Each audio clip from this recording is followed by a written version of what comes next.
If you had to choose between your pride and your child's next meal, what would you do? This woman found out the hard way. At 2 in the morning on a January night, a woman named Iris was sleeping in the back seat of a broken-down Corolla with her 6-year-old son curled against her chest. The windows were fogged. The temperature outside was 29 degrees. She had wrapped the boy in every piece of clothing she owned, and she was shivering in a tank top. But then someone knocked on the window. Iris didn't open it. She held her son tighter and prayed. The knocking came again, and a voice said something she hadn't heard in 3 years. "Ma'am, are you hungry? I brought food." What happened after she rolled down that window didn't just change her night, it changed her whole life. Welcome, welcome. Please hit that subscribe button and like this video. Now tell us, where are you tuning in from? Dallas, Durban, maybe Bridgetown or Toronto?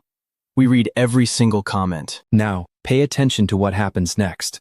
Because this story is about the kind of suffering that happens in plain sight, in parking lots and gas stations and church doorways, where people walk past every single day and never stop. And it is about the one person who did stop, and why that single moment mattered more than anything that came before it or after it. Iris Delano was 31 years old. She was thin, the kind of thin that happens when you haven't eaten a full meal regularly in years, with sharp collarbones and wrists you could wrap your thumb and finger around. She had brown skin that had gone dull from exhaustion and exposure, high cheekbones, and dark eyes that looked like they were always bracing for the next bad thing. She had a small mole beneath her left eye and a scar across her right palm from a piece of broken glass she cut herself on while climbing through a window 2 years ago when she and her son got locked out of a shelter on a night so cold the puddles on the sidewalk had frozen solid. She wore her hair pulled back in a knot held together with a rubber band, and she had a habit of biting the inside of her cheek when she was scared, pressing her teeth into the soft tissue until she could taste copper, because the pain gave her something to focus on besides the fear. 3 years. Iris had been homeless for 3 years. Not the kind of homeless people imagine. Not sleeping under bridges with a shopping cart. Not standing on corners with a cardboard sign. The invisible kind. The kind that sleeps in cars, in shelter overflow rooms, in 24-hour laundromats on plastic chairs, in hospital waiting rooms, pretending to wait for someone who doesn't exist. The kind that keeps a child clean and fed and in school every single day while wearing the same 2 shirts in rotation, and brushing teeth with a finger, and hotel toothpaste stolen from a donation bin. Before she was homeless, Iris was a dental hygienist. She had gone to community college on a partial scholarship and a part-time job cleaning offices at night. She graduated 3rd in her class. She worked at a family dental practice in a strip mall on Route 9 for 4 years. She made $22 an hour. She had an apartment, a lease, a couch she bought from a secondhand store that smelled like lavender because she tucked dryer sheets in the cushions. She had a kitchen with yellow dish towels and a window that looked out at a parking lot. But if you stood at the right angle and leaned just slightly to the left, you could see the top of an elm tree in the lot next door. And Iris leaned to the left every single morning while she drank her coffee. Then her son was born. His name was Oliver. Oliver's father was a man named Grant who worked at the same dental practice as a receptionist. Grant was charming, tall, talked too much, laughed too easily, and made promises the way some people make grocery lists, quickly, casually, with no intention of following through. When Iris told Grant she was pregnant, he smiled and said, "We'll figure it out."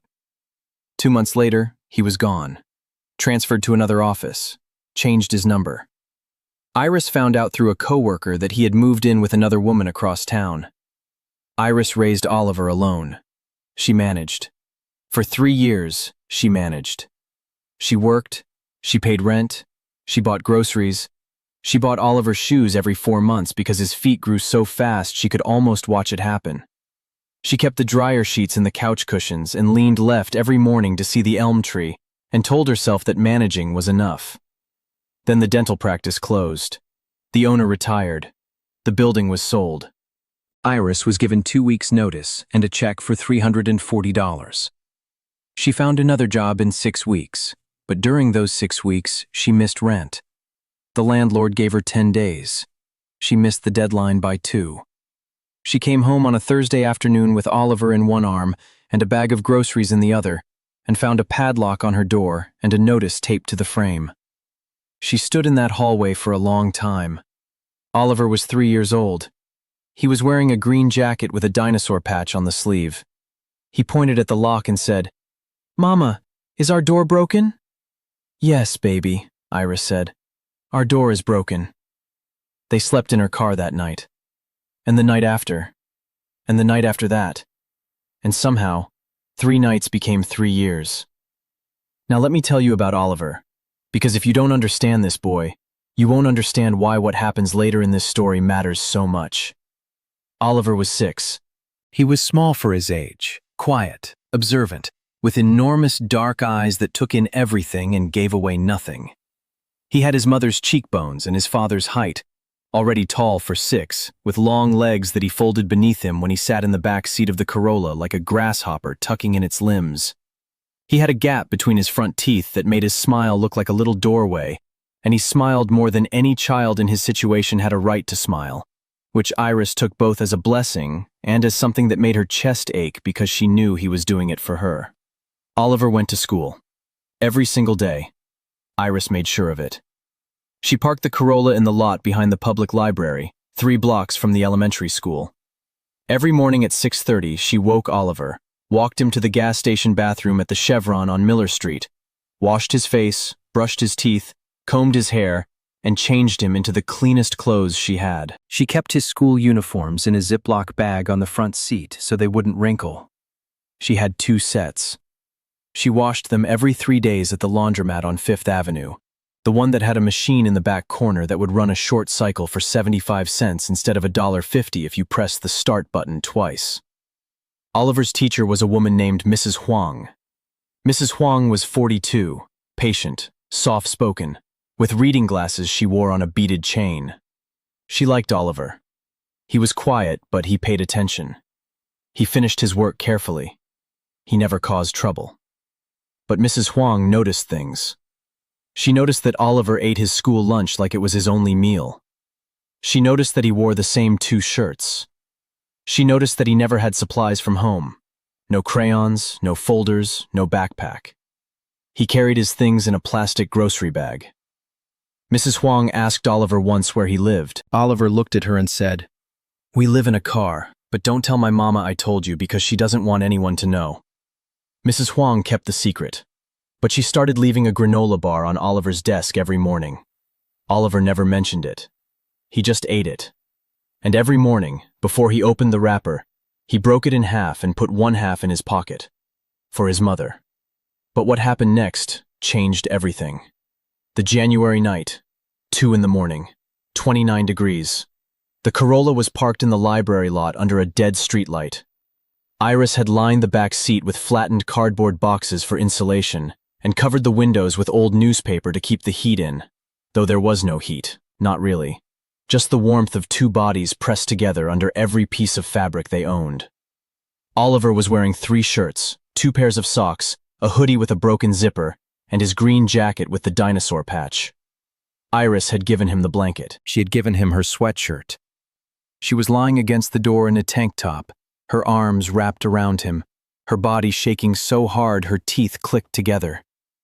She was not sleeping. She hadn't really slept in 3 years. She rested. She drifted. She kept one ear open and one hand on Oliver, and she waited for morning the way a swimmer in open water waits for land. Just keep moving. Just keep breathing. Just hold on. The knock came at 2:14. She knew the exact time because the clock on the dashboard still worked even though nothing else did. Iris pulled Oliver closer. Her heart was hammering. Knocks at 2 in the morning meant police, meant trouble, meant someone trying the door handle. She had been through all 3. The knock came again, softer this time, and then a voice. A woman's voice. Quiet. Gentle. "Ma'am? Are you hungry? I brought food." Iris didn't move. She held Oliver against her chest and breathed. "I'm not going to hurt you," the voice said. "My name is Pearl. I saw your car here last week and the week before. I work at the shelter on Grady Street. I brought soup and bread. and a blanket. It's very cold tonight. Iris lay there for 30 seconds. Then she slowly lifted her head and peeled back the newspaper from the corner of the window. A woman was standing outside. Short, heavy-set, maybe mid-50s, wearing a puffy coat and a knit hat with a pom-pom on top. She was holding a paper bag in one hand and a folded blanket in the other. Her breath was coming out in white clouds. She was shivering too. Iris rolled the window down 2 inches. "I have a child with me," Iris said. Her voice was raw from the cold. Pearl's face changed. Not surprise. Something deeper. Something that rearranged her whole expression. "Then let me help you both," Pearl said. "Please." Iris looked at Oliver. He was awake. He was looking at her with those enormous dark eyes. He didn't say anything. He just looked at her the way he always looked at her, like she was the only solid thing in a liquid world. She opened the door. And that single moment set off a chain of events nobody could stop. Pearl Davenport was 54 years old. She was the overnight outreach coordinator at the Grady Street shelter, a job title that sounded official, but really meant she drove around the city in a donated minivan between midnight and 5 in the morning, looking for people who were sleeping outside in dangerous cold. She had been doing this for 9 years. Before that, she had been a corrections officer for 12 years. Before that, she had been homeless herself. Pearl didn't talk about those years much. She was 19 when she lost her apartment. She lived on the streets for 14 months in Detroit. She ate from dumpsters. She slept in parking garages. She was assaulted twice. She was invisible for over a year. And then a woman at a soup kitchen looked her in the eye and said, "You deserve a plate and a chair, baby." That woman helped Pearl get into a program. The program led to a GED. The GED led to a job. The job led to a life. Pearl never forgot the woman with the plate and the chair. She didn't even know her last name. But she spent the rest of her life becoming her. Pearl was short and thick and strong, with a round face, deep dimples, and hands that were always moving, touching shoulders, straightening collars, pressing warm drinks into cold palms. She had a loud laugh that came out of nowhere, and a voice that could be soft as cotton or hard as a closed fist, depending on what the moment needed. She wore the same puffy coat every winter, and she had a supply of knit hats in her minivan that a church group donated every November. The pom-pom hat was her favorite. She said it made people smile, and if you could make someone smile at 2 in the morning in January, you were doing something right. That night, Pearl drove Iris and Oliver to the Grady Street shelter. It was a long, low building that used to be a furniture warehouse, with cinder block walls painted yellow and fluorescent lights that hummed and buzzed like tired insects. It smelled like industrial cleaner and canned soup, and the particular warmth that comes from 50 people sleeping in the same room. There were cots in rows, separated by thin curtains. It was not beautiful. It was not comfortable. But it was warm. And for the first time in 4 months, Iris was not shivering. Pearl set them up in a corner near the back. She gave Oliver a cot with 2 blankets and a pillow in a clean white case. She gave Iris the cot beside him. She brought 2 bowls of chicken soup from the kitchen, thick with noodles and carrots, steam rising off the surface like breath. She set a cup of hot chocolate in front of Oliver. Oliver held the cup in both hands and stared at it. "Is this for me?" he asked. "All for you, sweetheart," Pearl said. Oliver took 1 sip. Then he held the cup toward Iris. "Mama, you go first." Pearl turned away. She walked to the supply closet and stood there for a moment with her hand on the shelf and her eyes closed. She had done this work for 9 years. She had seen hundreds of people in crisis. But a 6-year-old boy handing his hot chocolate to his shivering mother at 2:30 in the morning in January, that one hit different. That one went straight through her. And that was only the beginning. Iris was scared of the shelter, not of the building, of what it meant, of the word itself, of the forms and the questions and the systems that would look at her and see a woman who couldn't keep a roof over her child's head. She was terrified that someone would call child services. She was terrified that someone would take Oliver. Pearl understood that fear. She had lived it. "Nobody is taking your son," Pearl said. She said it the next morning over breakfast in the shelter's small dining area. Powdered eggs, toast, orange juice from a carton. Oliver was at a table nearby, drawing on a piece of paper with a crayon he had found. He was drawing a car. It looked like the Corolla. "You don't know that," Iris said. "I do know that because I am going to make sure of it. That is my job, and I am very good at my job." Pearl connected Iris with a case manager named Dennis Yoon. Dennis was 38, calm, organized, the kind of man who carried a folder for every client and remembered their children's names. He wore glasses with thin frames and always had a pen behind his ear, even when he was already holding a pen. Dennis looked at Iris's situation and laid out a plan. Step 1. Temporary housing through the shelter's transitional program. Iris and Oliver would get a small room with a door that locked. Not a cot behind a curtain, a room. Step 2. Reinstate Iris's dental hygienist license. It had lapsed during the 3 years of homelessness. There were fees. There was paperwork. Dennis handled the paperwork. Pearl handled the fees. Step 3. Employment. Dennis had contacts at 2 dental practices in the area. He made calls. Step 4. Permanent housing. Dennis put Iris on 3 waiting lists. It was a plan. It was structured and clear and possible. Iris sat in Dennis's tiny office and looked at the plan written on a yellow legal pad, and she felt something she had not felt in 3 years. She didn't have a word for it yet. It felt like standing on solid ground after swimming for so long that she had forgotten land existed. But this story is far from over. The transitional room was small, 8 feet by 10 feet. A single bed, a cot for Oliver, a dresser with 3 drawers, and a window that looked out at the shelter's side yard, where a chain-link fence was covered in dead ivy. The walls were beige. The ceiling had a water stain shaped like a butterfly. The door had a lock. Oliver walked into the room and touched the bed. He touched the dresser. He opened and closed every drawer. Then he turned to Iris and said, "Mama, this is a room." "Yes, baby." "A real room. With a door." "Yes." "Can we keep it?" Iris knelt down and pulled him close. She could feel his heartbeat against her chest, fast and light and alive. "We can keep it for now." Oliver pressed his face into her shoulder. "For now is good," he said. "For now is really good." Now, here is where the story takes a turn nobody expected. Pearl didn't just help Iris and Oliver settle into the shelter. She stayed in their lives. She checked on them every day. She brought Oliver books from a donation bin, picture books, chapter books, a dog-eared copy of Charlotte's Web that he read 3 times. She brought Iris a bag of clothes from a church drive. Real clothes, ones that fit, ones that didn't smell like someone else's closet.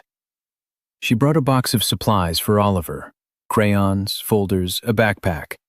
A real backpack, blue with gray stripes. Oliver put the backpack on and walked around the room in circles for 10 minutes. He didn't take it off to eat dinner. But Pearl did something else that mattered more than any of the supplies. She listened. She sat with Iris in the dining hall after Oliver went to sleep, and she listened to the whole story. The dental practice, Grant, the eviction, the car, the gas station bathroom, the Ziploc bags, the 2 shirts, the granola bars broken in half. All of it. And when Iris finished, Pearl said something that cracked Iris open like an egg. "You kept that boy alive and clean and in school for 3 years from the backseat of a car. And you think you failed? Girl, you didn't fail. You carried a mountain. You just need someone to help you set it down." Iris put her head on the table and sobbed. 3 years of silence and survival poured out of her in that fluorescent-lit dining hall at 9:30 on a Tuesday night. Pearl sat beside her and rubbed her back and didn't say a word. Because sometimes the kindest thing you can do for a person is let them fall apart in a place where someone will help them put the pieces back. But what Iris didn't know yet was that Pearl had a reason for caring about her case so deeply. A reason Pearl hadn't shared with anyone at the shelter. Pearl had a daughter. Her name was Colette. Colette was 32. She lived in Philadelphia. They spoke once a year, on Christmas, and the calls lasted less than 10 minutes. Colette was 12 when Pearl was homeless.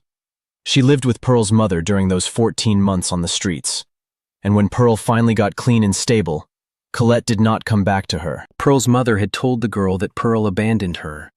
It wasn't true, but a 12-year-old doesn't parse the truth when her mother is gone. She just feels the absence. Pearl carried that wound every single day. She carried it through 12 years of corrections work. She carried it through 9 years of outreach. She carried it into every car she knocked on, every cot she set up, every bowl of soup she served. Every person she helped was a prayer for forgiveness she could never quite finish. Every mother she saved from the streets was the mother she wished someone had saved her from being. When Pearl looked at Iris holding Oliver in the back seat of that Corolla, she didn't just see a stranger. She saw herself, 25 years ago. Cold, scared, invisible, holding on to the only thing that mattered while the world looked the other way. Stay with us, because what happens next will shock you. Dennis Yoon worked fast. Within 3 weeks, Iris had her dental hygienist license reinstated. The fees were paid by a small emergency fund the shelter maintained for exactly these situations. 2 days after the license came through, Dennis got her an interview at a dental practice called Bright Smile Family Dentistry on Colby Road. The dentist was a woman named Dr. Anita Marsh, 50 years old, brisk, efficient, with kind hands and a no-nonsense approach. Iris showed up to the interview in the best outfit from the church donation bag, a navy blouse and dark pants. Pearl had ironed them that morning. Iris's hands were shaking when she walked in. Her resume had a 3-year gap. She couldn't explain it without explaining everything. Dr. Marsh looked at the resume. She looked at Iris. She asked one question. "Where have you been for 3 years?" Iris was quiet. She pressed her teeth into the inside of her cheek. She tasted copper. Then she said, "I was homeless, Dr. Marsh. I've been living in my car with my son. I lost my job, and then I lost my apartment, and I spent 3 years trying to get back on my feet. I'm in a shelter program now. I'm ready to work. I'm asking for a chance." Dr. Marsh studied Iris's face for a long moment. Then she said, "Can you start Monday?" Iris blinked. "Monday? I need someone who shows up no matter what. Based on what you just told me, I think you're that person." Iris started Monday. She showed up at 7:45, 15 minutes early. Her hands remembered everything: the instruments, the angles, the gentle scraping rhythm, the way to talk to patients with a mask on, with her eyes, not her mouth. Mrs. Huang at the school would have recognized the look. It was the same look Iris gave Oliver every morning. "I'm here. You're safe. Everything is going to be okay." But the real shock was still coming. Iris worked. She saved. She made $19.50 an hour. She set aside every dollar she didn't need for Oliver's food and the shelter's nominal rent. Dennis moved her up the housing waiting list. After 4 months, she got the call. A 1-bedroom apartment on Cedar Hill Road. It was small. The carpet was brown. The kitchen had 1 counter and a stove with 3 working burners. The closet door didn't close all the way. It was the most beautiful place Iris had ever seen. She signed the lease on a Friday afternoon. She picked up Oliver from school that day herself for the first time in months. She drove him, in the Corolla, which still ran barely, held together by stubbornness and prayer, to Cedar Hill Road. She carried him up the stairs. She unlocked the door. She set him down inside. Oliver stood in the middle of the empty apartment and turned in a slow circle. No furniture, no curtains, no decoration. Just brown carpet and white walls and sunlight coming through a window that was clean. "Mama," he said, "is this our house?" "This is our house, baby." "For real? Not for now?" Iris knelt down. She took his hands. "For real, Oliver. Not for now. For real." Oliver looked around once more. Then he walked to the window and leaned his forehead against the glass. He was quiet for a moment. Then he said, "Mama, I can see a tree from here. If I lean this way..." Iris walked to the window. She stood beside her son and leaned to the left. And there it was. The top of an elm tree in the lot next door. Different lot, different building, different city, same tree. She pressed her hand over her mouth. She didn't make a sound. but the tears ran down her face and dripped off her chin and landed on the brown carpet, and she didn't wipe them away because some tears are not the kind you hide. Some tears are the kind that prove you survived. Now let me tell you what came after. Pearl helped Iris furnish the apartment, not with new things, with real things. A couch from the shelter's donation room that didn't smell like lavender but smelled like fabric softener, which was close enough. A kitchen table from a thrift store with 3 matching chairs and one that was slightly shorter but wobbled in a way Oliver thought was funny. Dishes from Pearl's own cabinet, white with a blue rim, the kind Pearl had bought when she got her first apartment after the streets. "You're giving me your dishes?" Iris said. "I have too many," Pearl said, which was a lie. She had exactly 8 plates. She gave Iris 4. But Pearl had spent her whole life dividing what she had, and she was not about to stop now. Mrs. Huang sent Oliver home with a box of school supplies. New crayons, new folders, a composition notebook with a blue cover. Oliver opened the box at the kitchen table and touched every item like it was made of something precious. He organized them in a row by size. Then he opened the notebook and wrote on the first page in large, uneven letters, "My new house by Oliver." Underneath that, he drew the elm tree. Dr. Marsh gave Iris a raise after 3 months, $21 an hour. She said Iris was the best hygienist she had ever worked with, and she wasn't going to lose her over $2. Dennis Yoon closed Iris's case file on a Tuesday afternoon in September.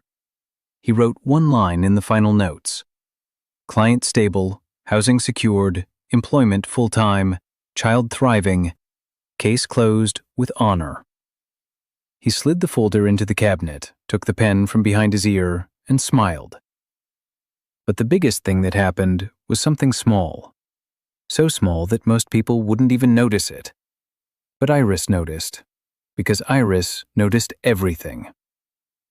One Saturday morning, Pearl came to the apartment for breakfast. Iris had made pancakes, the real kind, from scratch, with eggs and flour and a splash of vanilla she bought for herself for the first time in 4 years. The kitchen smelled sweet and warm. Oliver was at the table with syrup on his chin, telling Pearl about a book he was reading at school, about a boy who builds a raft. Pearl was sitting in the slightly shorter chair, the wobbling one. She was laughing at something Oliver said, her dimples deep, her pom-pom hat still on because she never took it off indoors, and she was holding her coffee in both hands the same way Oliver had held his hot chocolate that first night at the shelter. Iris was standing at the stove, flipping a pancake, and she looked over her shoulder at the two of them. Pearl and Oliver at the table. Sunlight coming through the window, the elm tree visible if you leaned.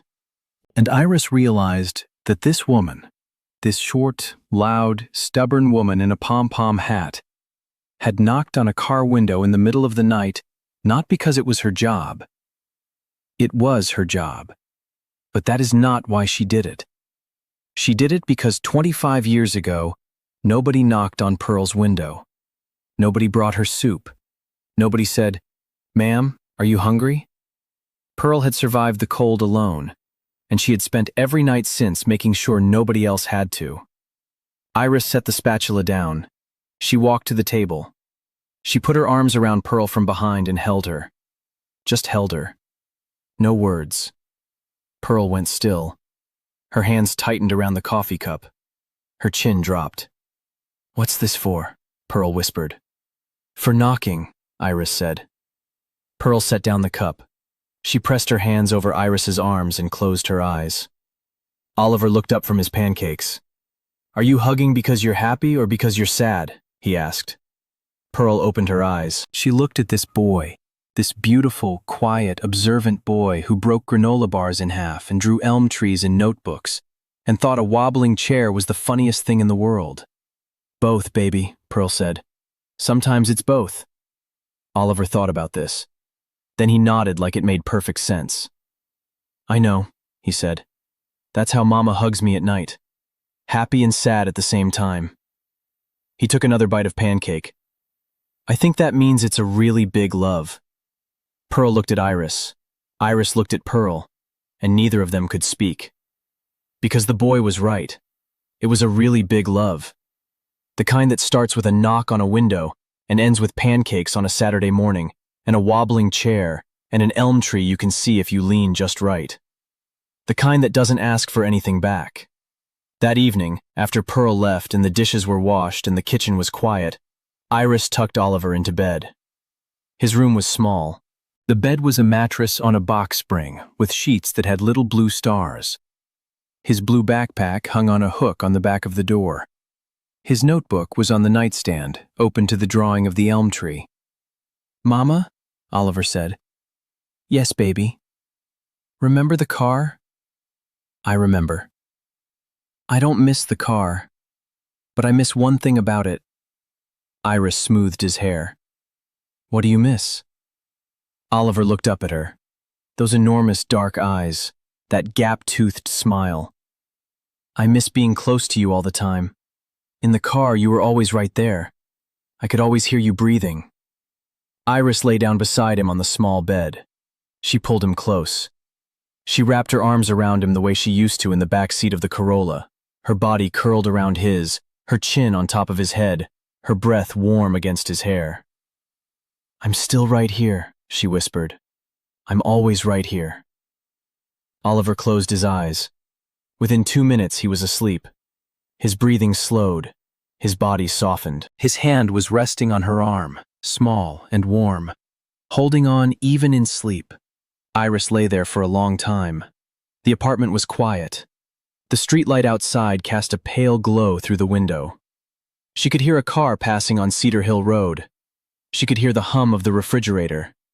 She could hear her son breathing. She didn't let go. She didn't move. She just lay there in a room with a door that locked, and walls that didn't fog up, and a window that showed the top of an elm tree. And she listened to her son breathe, and she thought about a woman in a pom-pom hat who knocked on a cold window at 2 a.m, because that is what love does. It knocks, even when nobody answers, even when it's freezing, even when the world says there's nobody inside worth saving. It knocks. And sometimes, if you're brave enough to roll down the window, everything changes. Thank you for staying with us until the end. If this story moved you, hit that like button and share it with a friend. Drop a comment and tell us what part hit you the hardest. We'll see you in the next one.